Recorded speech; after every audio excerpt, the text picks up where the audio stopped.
Okay, good morning, good afternoon, or good evening, whenever you're joining me. Coach Bros here again. Just a few notes to kick off the week. Again, last week had the test. This week, going to cover the section that I did not get uploaded. Apologies for not getting that uploaded.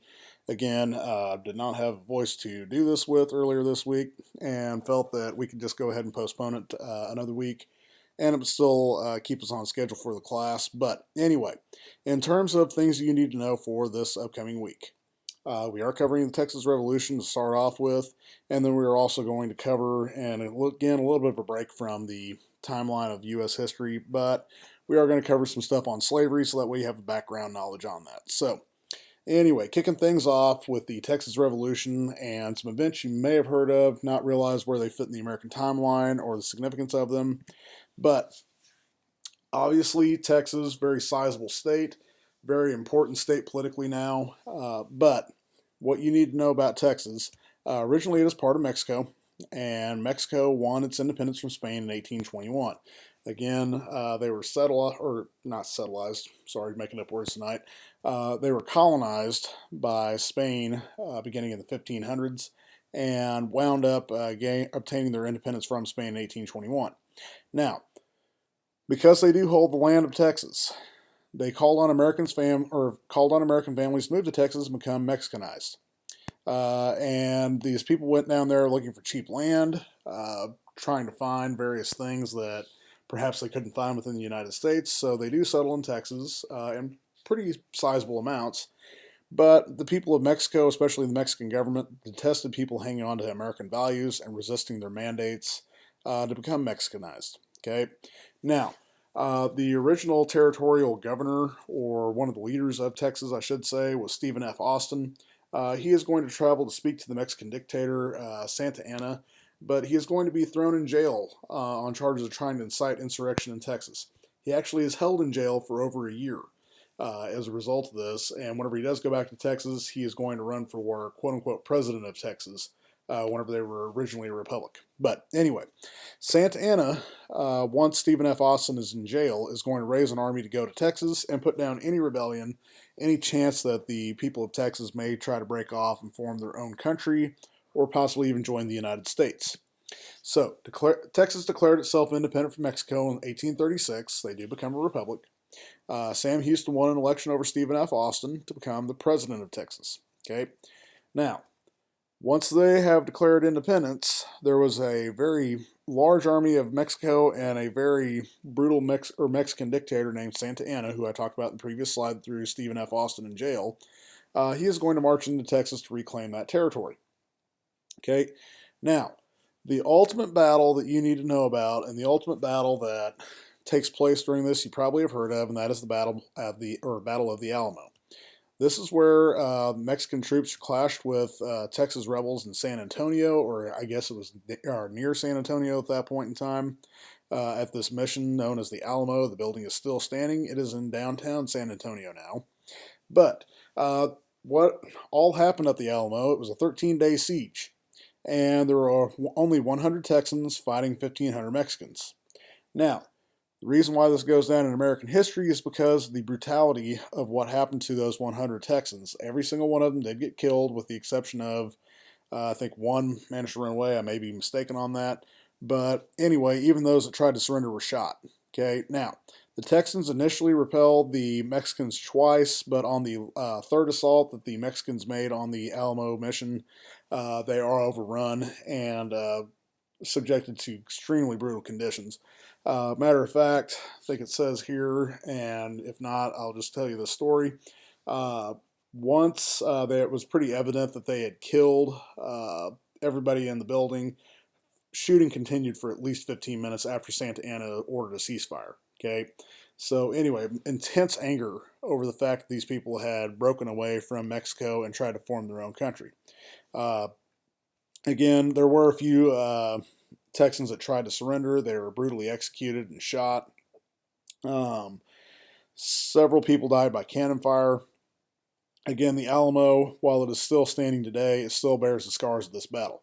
Now, all the Texan bodies, and this included people like Sam Bowie and Davy Crockett, who were in the Alamo. All their bodies were stacked up, lit on fire in a funeral pyre, and the ashes allegedly were buried nearby the Alamo. There's also a mission nearby that claims that they have the ashes of the Alamo defenders. But anyway, we don't really know if that's true or if they just had the ashes buried nearby. But anyway, the reason why this takes place and the reason why this goes into American lore is because of the way the people fought off, the 100 people fought off the 1,500 Mexicans for 13 days, and several American heroes died at the Alamo. Uh, just people that go down in American lore. Okay, now because of this, just a second.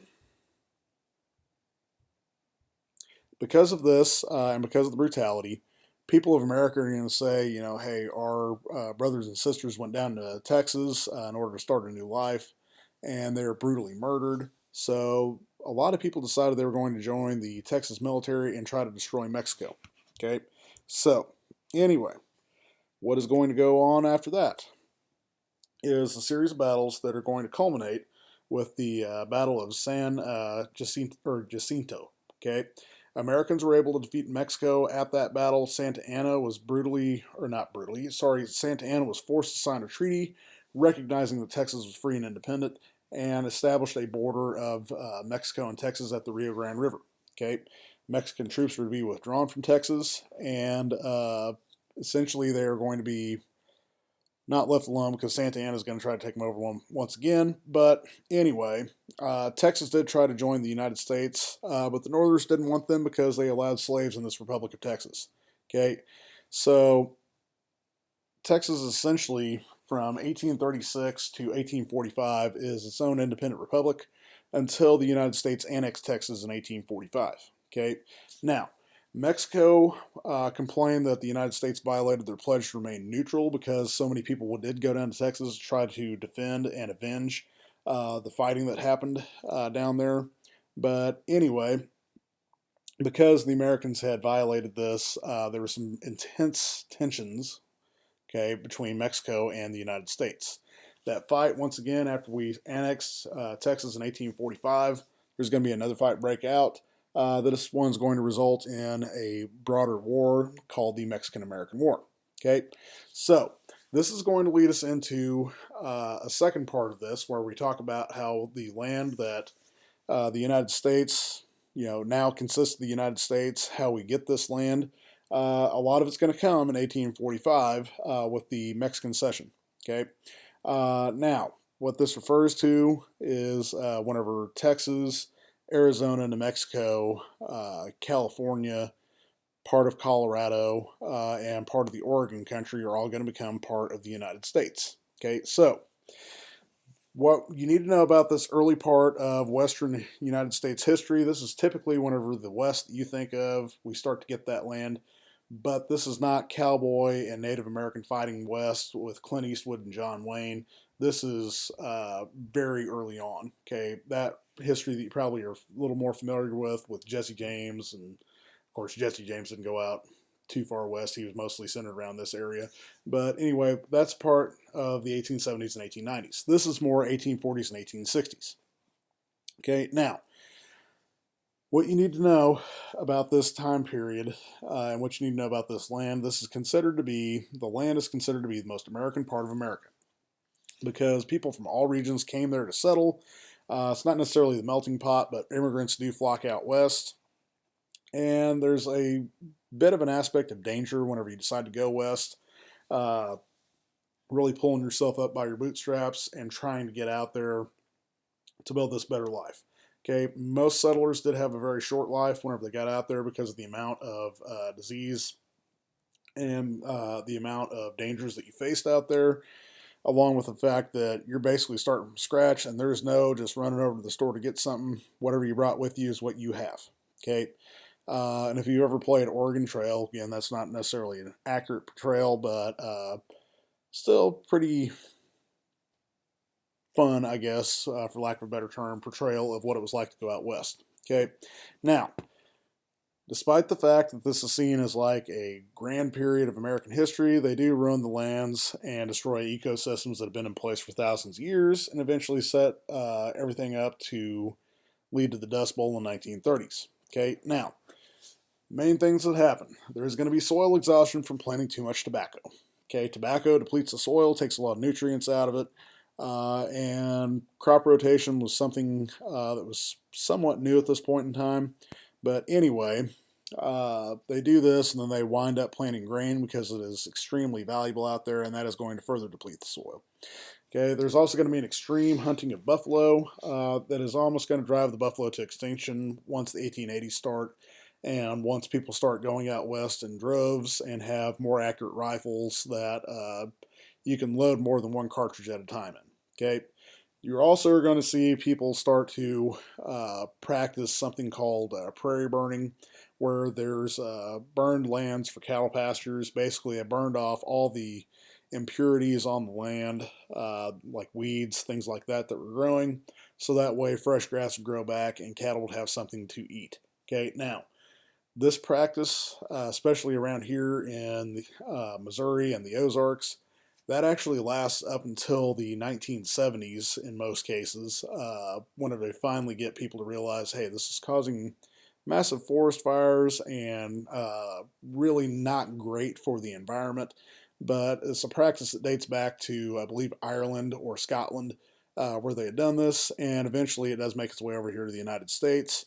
And again, it was pretty common around this area. Okay, matter of fact, I remember my grandparents once a year would burn off their small lot that they had back behind their house so their cattle could graze back there, which really irritated the neighbors, but they ended this practice about 25, 30 years ago, but I can still remember them doing it. So, anyway, there's also going to be this aspect of Americans coming together as Native Americans. It's going to be pretty dicey. Some people are going to get along with the Native Americans, other people are not. Okay, it's going to go both ways. There's going to be some settlers attack the Native Americans. Native Americans are going to attack the settlers. Native Americans are still extremely bitter at this point in time over being relocated from their land out east. And of course, there are Plains Indians that are still out there that don't want to see them wind up the same way that the Native Americans of the Southeast were treated. Okay, now this is also a period of time where the Americans are going to become proud of their landscapes. It's going to be depicted in literature and art.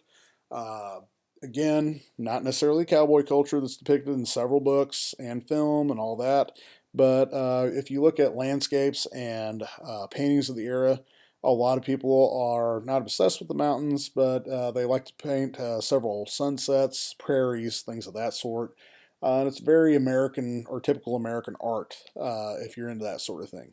They also view the wilderness as a land of opportunity and adventure because, after all, you can go out and find a little bit of land, pull yourself up, make something of yourself, and basically mold it into whatever you want it.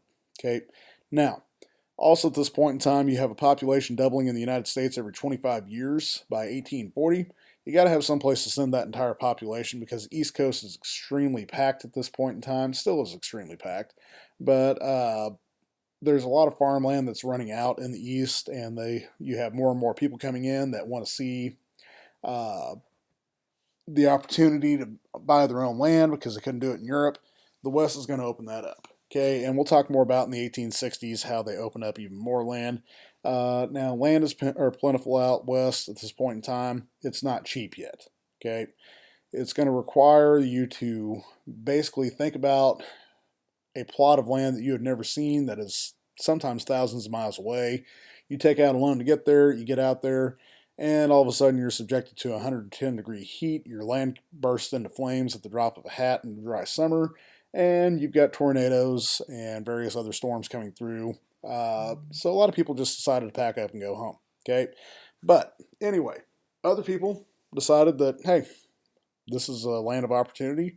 Immigrants especially are going to become attracted to the United States as they can obtain land, freedom, and money from farming. And the Irish in particular are going to start coming over here in the 1840s due to their potato famine that's going on. Okay, now while they are going to try to get over here and obtain land, what they're going to find is it's very difficult for anybody to be willing to work with them. Okay, they are disliked and discriminated against, partly because of their Catholic origins, a lot of Irish stereotypes also are disliked and discriminated against. But anyway, further on with the Irish, the only jobs they can wind up obtaining are extremely dangerous ones. And then after the 1860s, you're going to see the Irish primarily trying to go work on railroads, again, because nobody else wanted that job. It did not pay very much. But anyway, it is kind of a darker period of American history towards immigration. And then again, we'll talk about this whenever we get to the 1860s, 1870s, 1880s, later on in the semester and next semester. Okay, so anyway, also had just talked about most of the stuff up at the top with the railroad and Irishmen finding various things that they could do. Some places in New York actually where they were hiring, it would say now hiring NINA, which means no Irish need apply. So you'll see that, like you guys said, playing out over the course of the next 50 years in American history. Okay. Now, this is also going to lead to an intense rivalry with between the Irish and African Americans. Several of them are very prejudiced towards African Americans because they're very much treated the same, and there is that element of kind of white superiority, European superiority.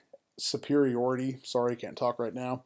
And it's going to start some riots. Okay, we'll talk about some specifically during the Civil War that break out as a result of clashes between the Irish and African Americans. Okay, now the Irish are not the only ones coming over here at this point in time.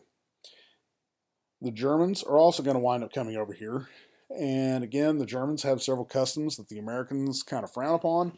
But they are not going to be treated nearly as bad as the Irish, okay, because they're not nearly as poor as some of the Irishmen that come over here who've lost everything in the famine. Okay, they are also going to be somewhat better educated than the Irish. Now, as far as local history is concerned, several people are going to wind up settling in central Missouri. This is the area like Fulton, Columbia, Herman in particular. Just because the landscape up there is somewhat similar to Germany. But anyway, they're going to come over here, set up farms, and there's still going to be that aspect of German culture that it plays out to this day in those regions. Okay, St. Louis also attracts several Germans. Notably, the people that wind up founding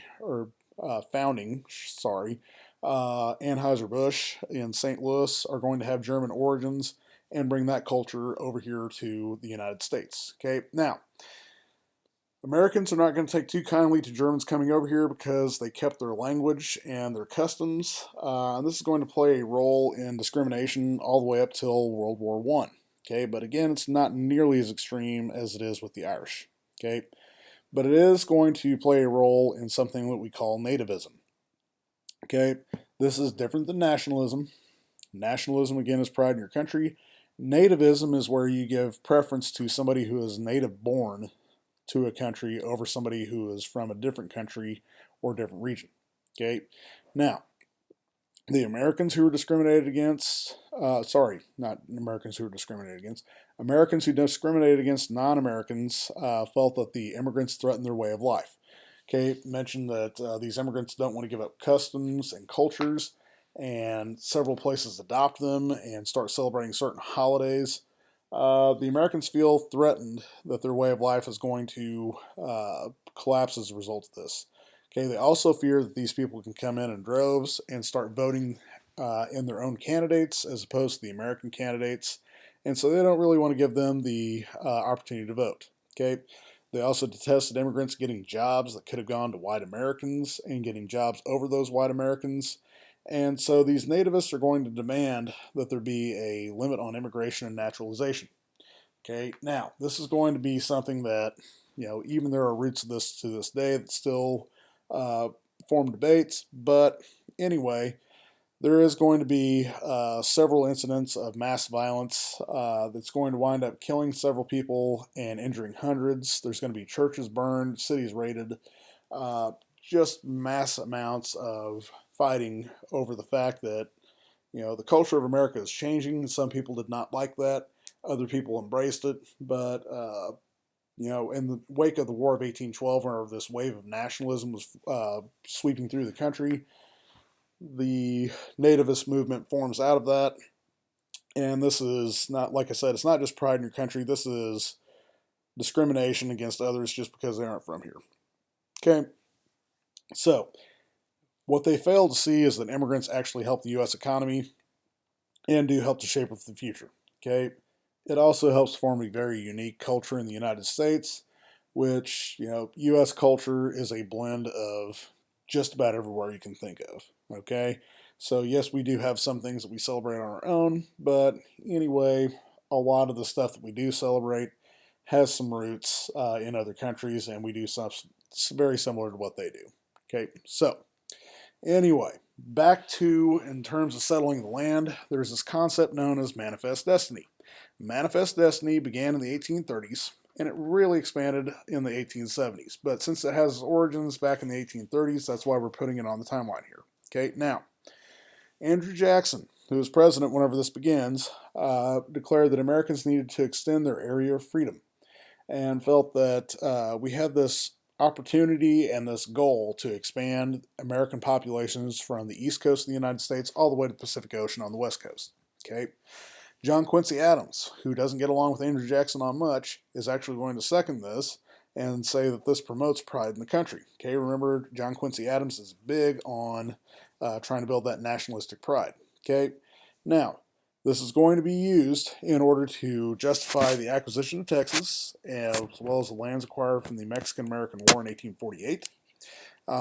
So in those lands, like I said before, we're talking California, part of Oregon, Mexico, Colorado, part of Nevada as well,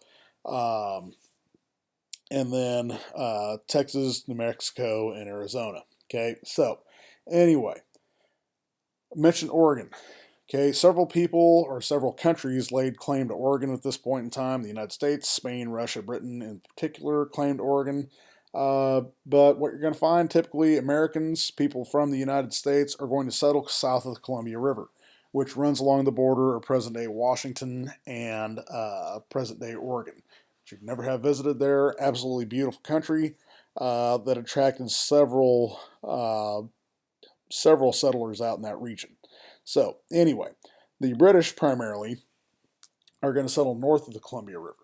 The British refused to give up claims north of the river, so a treaty is going to be signed that's going to guarantee the right to valuable lands for the British. In return, the Americans are actually going to get to claim the land that we wanted that runs, Washington State to this day, all the way over to Idaho and south. Okay, so this is going to set the present border between the United States and Canada in 1846, as we are able to acquire Washington State and the remainder of Oregon, and the British are going to be able to keep Vancouver Island, which is to the north. Okay, and Vancouver, of course, still part of Canada to this day.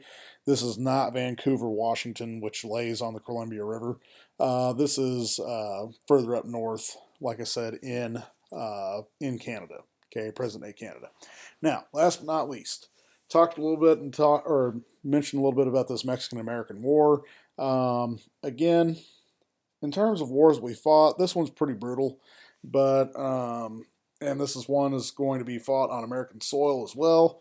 This is how we're going to get more land than the Louisiana Purchase. Okay, so tensions between the Americans and Texas and Mexico still existed in 1846 whenever the Americans are going to annex Texas. This is going to anger the Mexicans, and on April 25th, 1846, there actually are going to be Mexican troops march into the United States, kill 12 soldiers in a zone of Texas that is commanded by General Zachary Taylor, who's going to be seen as pretty much the national hero of this war, and it's going to actually lead him into becoming president eventually. So, President James K. Polk, who is actually going to be very excited about the prospect of starting a war with Mexico, because he thinks that we can easily win the war and we can claim California, is going to ask for a war declaration, and this passes. Okay, so once we have declared war, Santa Anna is going to play a role in this war as well.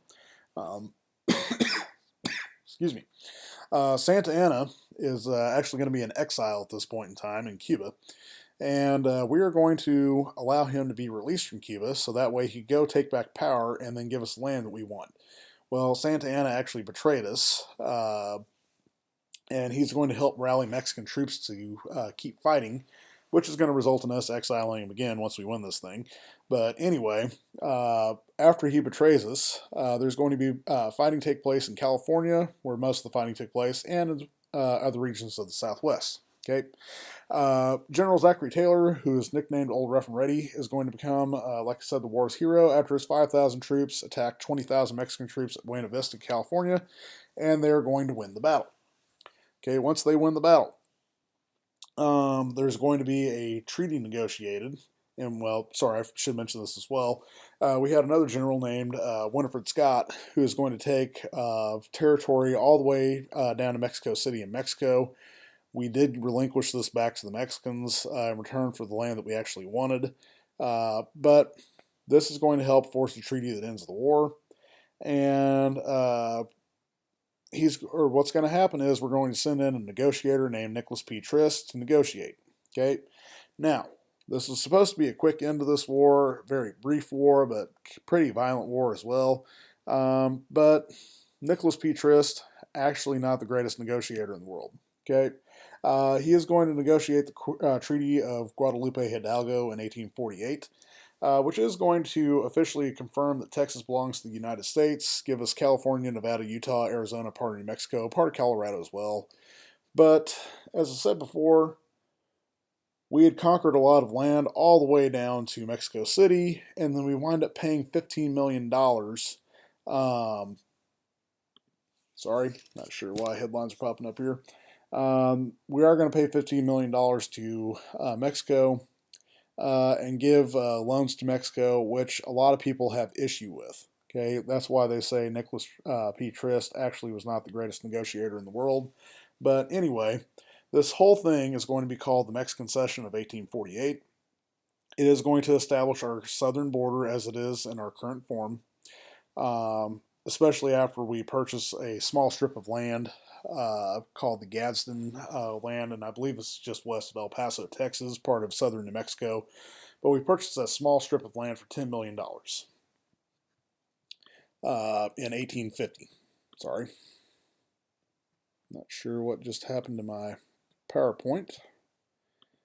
Gonna minimize my wife's stuff here. There we go.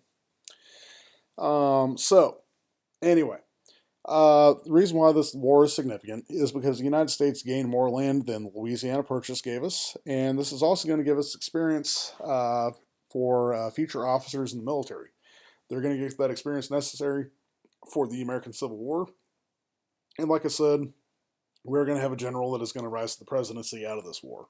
So, more on this later on. But anyway, for right now, that is going to conclude our initial part of Manifest Destiny and its roots. We'll have to do a little bit of backtracking and talk about President Polk and a few things like that next week. But anyway, we will move on to slavery here in just a few minutes. Apologies. I know that I said I was wrapping it up there just for a second, but I'm going to have this part 3 on just real quick, talking about the market revolution and transformation of the economy. This was mentioned a little bit in Chapter 9, but let me go ahead and give you some detailed notes on this real quick. So, anyway, market revolution is going to take place from the 1820s to the 1870s. It's going to change the United States from a sustenance economy where basically you grew only what you needed, you made only what you needed, and you focused on your family, to a national network of infrastructure and commerce from industry, where things are not necessarily mass produced, but they are easier to obtain through purchase than they are to make. Okay, this is going to have a heavy reliance on mechanization. Sorry, just trying to feel myself out there and not butcher that word too much, but mechanization, heavy reliance on that. There's going to be a slow embrace of machinery that Americans are going to have up until the 1820s, and then they're going to start seeing the benefits that Europe has with this. And Europe, as a matter of fact, worries about what would happen if the United States were ever to find the technology that they had with their factories and machines that they were creating. So they're going to ban mechanics and engineers from leaving Europe at this point in time and go into the United States. However, that's not going to stop some intelligent folks from memorizing how machines work and coming over to the United States, setting up a very similar system over here, which is going to lead to some problems in the United States, but it's also going to help advance our economy. Okay, now many of the immigrants who came to the United States wanted to get out of the factory life that they had, and they're going to resist that whenever they come over to the United States trying to find their own land, and they're going to not want to set up any factories, and it's going to actually slow some industrialization down since we didn't have original thought by some people, and then we also have others that are resisting this new form of economy. Okay, but the first guy that really has an impact on the United States economy is going to be a guy named Samuel Slater. Okay, he's going to leave Britain, come to the United States, and he's going to have memorized a yarn machine that he is going to set up again here in the United States, along with a cotton mill. And he's going to form a factory around these two things and begin producing yarn. Okay, now he is seen as the father of American factories. Again, Thomas Jefferson hated the idea of factories springing up in the United States and feared that people in the North and in the South would become what they call wage slaves, which we'll see more of that when we get into slavery here in just a few minutes. But anyway, another person that's going to start innovating on behalf of factories is going to be this guy named Eli Whitney, who's actually going to set up a couple of different things. He's going to create the cotton gin, which is going to separate cotton from its seeds. And gin stands for engine. But anyway, this mechanical machine, for lack of a better term, is going to have cotton go through it. It's going to separate the impurities and seeds out of the cotton and leave you with something you can make textiles with. He inadvertently is going to create a market that necessitates cotton to be harvested at a much more rapid pace than ever before, and it's going to lead to widespread plantations in the South and the need for slaves. Okay, because people are going to become reliant upon cotton for these factories and want to see these things set up throughout the United States. Okay, he sets up a factory system in the North, and it's going to have a profound impact on that economy in years to come.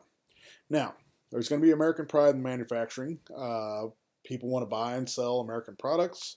There's in wake of the War of 1812. There's also going to be this desire to create American inventions to make these products. Eli Whitney is going to be the person who creates interchangeable parts. So that way, if one part of the machine breaks, you don't have to replace the whole thing. You just replace the part that broke. This is going to lead to mass production and is going to be something that plays a role even to this day. In setting up assembly lines and in terms of you have a product with multiple parts. Instead of replacing the whole product, you just replace whatever's broken within the product. Okay.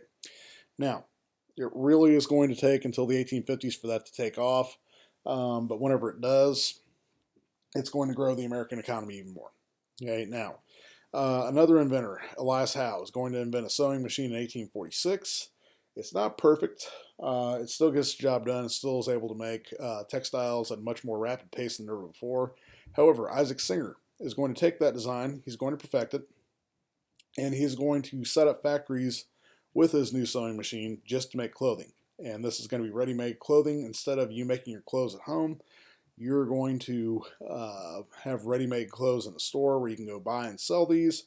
It's not just going to be for the wealthy anymore. It's going to be something that every average citizen can go do. Okay, it's going to create more factories. Some are delighted by this, others are going to detest it. Okay, now, the reason why people detested it. They felt that factory workers had very few rights and were paid very little. Labor unions that had sprung up in Europe were initially banned here in the United States. And as a result of factories being set up, you're going to see kids as young as 5 have to go work in the factories. There's not going to be any compensation if you get hurt or if a family member of yours gets killed on the job. It's just seen as, oh, that's a tragedy and you can't work anymore. I guess you can't have any more money. But anyway, speaking of money, their compensation is going to be terrible.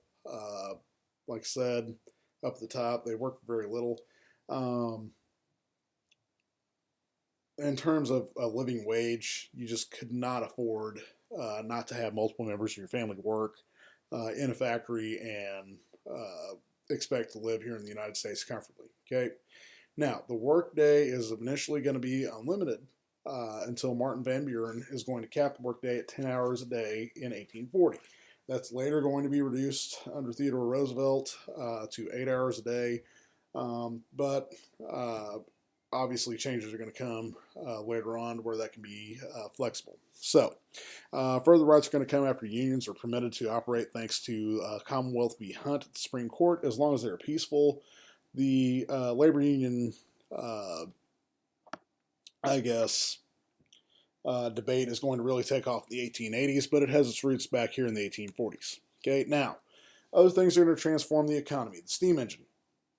Steam power is basically going to help build the American West, and it's also going to allow the American South to expand quite a bit. So, railroads, again, were well under construction in the North prior to the Civil War. They were not very common in the South. This is going to play a factor in who's going to win the war. Okay. Now, railroads out west, they don't really take off until the 1860s. And again, the Transcontinental Railroad's not complete until 1869, which we'll spend a long time looking at that next semester. Okay. Actually, you may even get to this semester. But anyway, steamboats were a very common form of transportation in the South. They are going to be on essentially every major river that you can think of in the South. So that way they can transport cotton and various other products from the north back down to the south, and the cotton again up to the north. But around here, I was not aware of this until I took a class on Missouri history a couple of years ago. Basically, if the river was wide enough in these areas, you had a steamboat on every single river in the area.